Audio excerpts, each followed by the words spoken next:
دا دی یو دانه هغه راغلی کله کله دلته پوسته کې هغه وي لکه ځینې وخت چې پوسته رسان یو شی راوړي زنګ ووهي بیا ته راشې امضا وکړې واخلې خو دا د نجیب عامر په نوم باندې یو شي راغلی دي کله کله بیا ضرورت ده کېږي چې هغه لوی دفتر ته ورسو هغه د پوستخانه لویه پوستخانه چې وي په هغه کې بیا کوم شی که راغلی نو زه په دې ورځو کې یو 3 شی ما ځان ته راغوښتي وو چې ورته منتظره وم تاسې به وایي چې خدای دې څه غټ غټ شیان به وي موټر به وي کوم شی به وي یا لوی کوم قیمتي شی لیکوالان شاعران غریب خلک دي هغوی عادي شیان ورته د ژوند خو ډېر ضرورت یا ډېر مهم به وي هغه په ژوند کې په عادي کې به خلک به ورپورې وخاندي چې چندیا شی نه دی خو ځینې شیان داسې دي چې ډېر رول لري نو نن ورځمه معلومه نه ده چې څه شی دي تاسې له ما سره اوسئ تاسې وګورئ چې ما ته څه شي راغلي نو اوس روان یو پوستخانې ته چې خدای کې چې څه شی به وي یو شي ته ډېره زیاته منتظره یم هغه زما په کور کې خلاص شوي دي خدای کې چې هماغه وي نو ډېر به ښه وي اشاره سره ده او بس عامر مجبور دی چې ودري زه پرون نابله ورځ تللم که نه لکه جمعې په ورځ باندې دا غوښتل مې چې لاړه شم خو مونږ ته داسې و چې هغه چې دا شی د عامر په نوم باندې راغلی تر هغو چې هغه خپله کس نه بیا نه کېږي نو باید خپل هماغه کس وي چې هلته امضا وکړي دا د پوستخانې ته راورسېدو دا پوستخانه زمونږ کلي ته یا زمونږ کور ته نږدې ده موږ ته څه شي چې راځي په همدغه وړوکي دفتر کې وي عمومي لوی دفتر کې نه اوس ورځم وګورم چې په تالیو باندې مې څه شي راغلی دی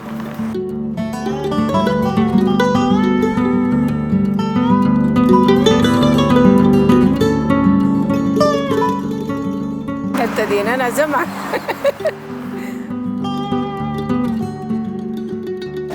دا تاسې ګورئ چې دا سایر ځلان له جرمني نه د تایر ځلان ورور دی هغه راته یو شی رالیږلی د نجیب عامر په نوم باندې نو ما له هغه نه هغه راغوښتي وو یو ښه سوغات مې راغوښتي وو اوس به دا لاړه سم کور کې به خلاص کړم دا هغه بل پوستخانه کې نه و هغوی مونږ راولېږلو دلته دا جای هم لږ لرې دی خو مونږ ته دلته بیا دا ځای نه وی و نو پوستخانه مخکې له دې نه چې بنده شي او غرمې ډوډۍ ته لاړ شي دا مو راواخیسته نو سایر ځلان نه ډېره ډېره مننه دا به لاړه څم کور کې به یې خلاص کړم او تاسو ته به دا قیمتي تحفه په پراګ کې ښکاره کړم چې دا څه شی دی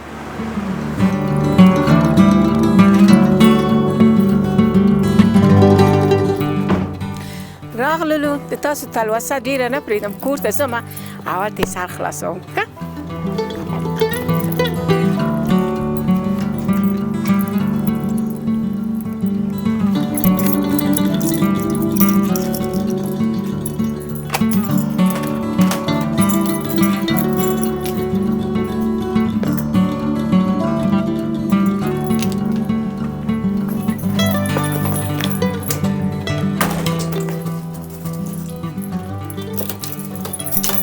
دروازه قلف کردم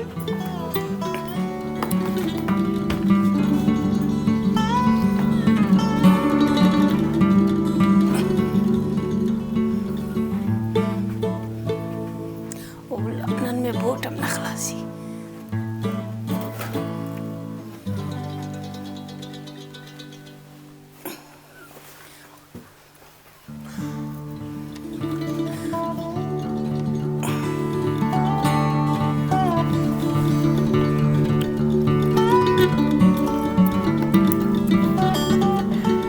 راغلم اوس نو وګورو چې دې کې څه شی دی حتما یو ښه شی وي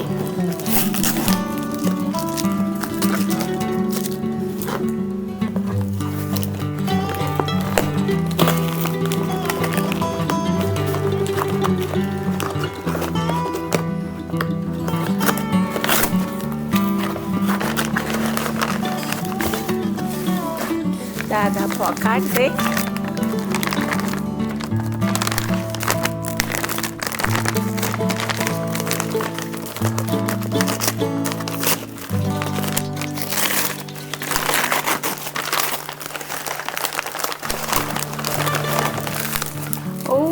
ډېره مننه. څو پاکټه دا خو ډېر زیات مصرف کړی. دا د یو پاکټ سپیلني دی. سپیلني د ما خلاص شو 2019 کې چې تللی وو. عامر راته 2 کیلو له هغه نه اخیستی و. زه سپیلنو سره ډېره مینه لرم. دا یو سپیلن یو دا ډېره مننه صاحب جانه. دا د 2 او دا د 3 او دا د 4 او دا د 5. مونږ په کور کې 5 کسان یو. یو د پاڼې د بڼکې د ایلام او دا د عامر او دا د وږمه سبا عامر. ډېره مننه. تاسو ته به ښکاري چې لکه سپیلني هغه دی لکه سپیلني ډیر مهم شی دی. زه د سپیلنو سره ډیره زیاته مینه لرم. د عنبر سره دود عنبر سره ډیره مینه لرم. ماڼوګانو سره ډیره مینه لرم. نه پوهېږم دا ماله مور به مې لیدله خدای دې وبکي سپیلني به یې دودول. ناوې راولي سپیلني ورته دودوي که نه. زموږ د تاسې په فرهنګ کې دي شی چې مشرانو کړي دي هغه باید موږ ورته حتما یو راز پکې شته دی. نو چې زه کله ډېره په تنګ شم خفه شم زړه مې خفه شي بیا زه چې سپیلني دود کومه ما ریلکس کوي اعصاب مې اراموي. نه پوهېږم یو رقم مثبت انرژي خوروي او کله یو تبه را باندې راسي بیا زه همدغسې سپیلني دود کومه ماڼوګان دود کومه او د جمعې په شپه باندې ځینې نورو شپو باندې دود عنبر کومه چې هغه ما ریلکس کوي. په ما الهام راځي. زه ښې کیسې لیکم ناولونه لیکم کله شاعري پکې کوم. نو نن به زه بیا سپیلني خلاص شوي ما د سایر مېرمنې ته ورېندارې ته مې ویلي وو هغې په جرمني کې شته زه یې درلیږم. نو سایر جانه ډېره مننه. تا واقعا زما وړوکی ورور او خپلې مشرې خور سره دی ډېره مینه وکړله. یوه دنیا مننه خدای کې چې زه د دې یوازې تاسو ته درکړمه. نو راځئ چې نن لږ سپیلني دود کړمه.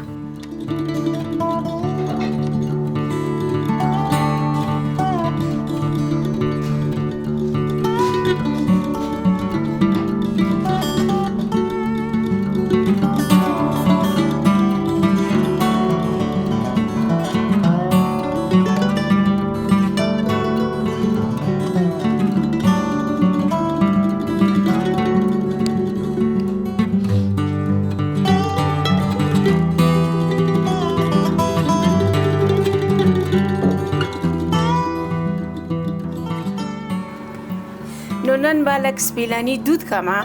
په دې خاطر چې نو فایده یې ډېره زیاته ده. خلک وایي ګورې په یو زوړ لوښي کې کله مې یو ورځ مې شکریا بارکزي لیدلی یو ډېر ښایسته لوښی یې ورته راوړ او هغه کې ورته سپیلني دود کړ. د هغه پوښتنه مې چې وکړه په هغه کې وایي زغال اچول کېږي. اوس دلته زغاله کومه کوم زه بس دغه کرایي مې توره کړې ده په ډېرو سپیلنیو باندې. وایي د تورو سترګو شنو خپلو پردو لرې نږدو د مشالیانو د ازادۍ د راډیو د ټولو همکارانو د ایرانیانو تاجیکانو پېښوریانو افغانانو د افغانستان کې د خپلوانو د دوستانو د لرې او د نږدې د ټولو نظرمات یا وایي سره سپند بلابند چشم عیش چشم خیش چشم چار همسایه دور پیش کلش بسوزه د آتش تیز. سپیلني واقعا مثبت انرژي ورکوي. نو چې کور کې لوګی وکړئ ډېر ښه دی. نو نه پوهېږم چې په دې ورځو کې مې دغه سبسکرایبونه مې کم شوي دي. ماشومان چې واړه وو نو دوی به دلته رواج دی لکه هغه یو باباګک راځي سانتا. نو د تورو سترګو شنو خپلو پردو د پېښوریانو د تاجکانو د افغانانو د ټولو د پراکیانو نظرمات بدر لکه سور شي. نو قصه مې کوله هغه ما ویل ماشومان هغه مور پلار جکسي یو نیم توفې په یو ونه کې داسې کور کې کېږدي. بیا ماشومان سهار راجکسي وایي هغو خطونه نشته کړي چې موږ سانتا داسې وکړو داسې کار وکړو. نو یو ورځ نجیب ماش نه و اخیستی دوی ته مې چې شي نه وي کې ماشومانو ته نو ماشومان چې راجګ سو وایي دا سانتا مونږ څنګه هېرولی شي مونږ له خیر د نه شپه به یې تاسو ته وکړي نو زه دومره ښه کارونه کوم سبسکرایب ویډیوګانې جوړوم زما نه هېر شي له تاسو نه هېره شوې یم نه سبسکرایب شته نه ډېر کتل شته نو هیله ده چې زما خپرونې وګورئ بیا هم مننه له سایډ جانه دا د وګورئ په پراګ کې نه په شک شویسته نه شک شویسته اوس سپیلني مې راغوښتې دي سپاندي کوم ملګرو په چینل کې وګورئ دا کار مې شروع کړی اوس د کار وخت دی سپیلني مو دود کړل او مثبت انرژي یې راکړله یعنې زما خفګان لاړ خوشحاله شومه نو زه به سایر جان ته بیا تلیفون وکړم دغه نه به ډېره مننه وکړم نو توفې لیږل او توفې اخیستل دا سنت دی هغه مینه زیاتوي ټولو په منځ کې تاسو هم کوشش وکړئ یو بل ته توفې ورکړئ د ما لپاره دا سپیلني یعنې دومره ده لکه فقط $1 میلیون چې ما ته چا راکړي په فراق کې سپیلني نه پیدا کېږي ډېره قیمتي تحفه یې راته رالیږلې ده سایر جانه ډېره مننه درشکه کومه د ما وړوکی ورور او زه بېحده هم تا سره هم طاهر ځلاند سره تاسو دواړو سره ډېره مینه لرم هیله لرم چې له نږدې سره کینو ووینو او خبرې وکړو نو تاسو په اجازه تاسو ټولو ته خوشحاله زندگی غواړم ژوند غواړم مانو سپیلني دا شیان لوګی ډېر مثبت انرژي خلکو ته ورکوي خاص کر ما ته خو ډېره مثبت انرژي راکوي دا استعمالوئ په کور کې او خوشحاله زندگی ولرئ یو بل سره مینه وکړئ که یو وړوکی تحفه هم ورکوئ یو بل ته په اخلاص یې ورکوئ مینه او محبت پکې ډېر زیات دی په دې هیله چې موږ او تاسو یو بل ته لاس ورکړو د خدای په امان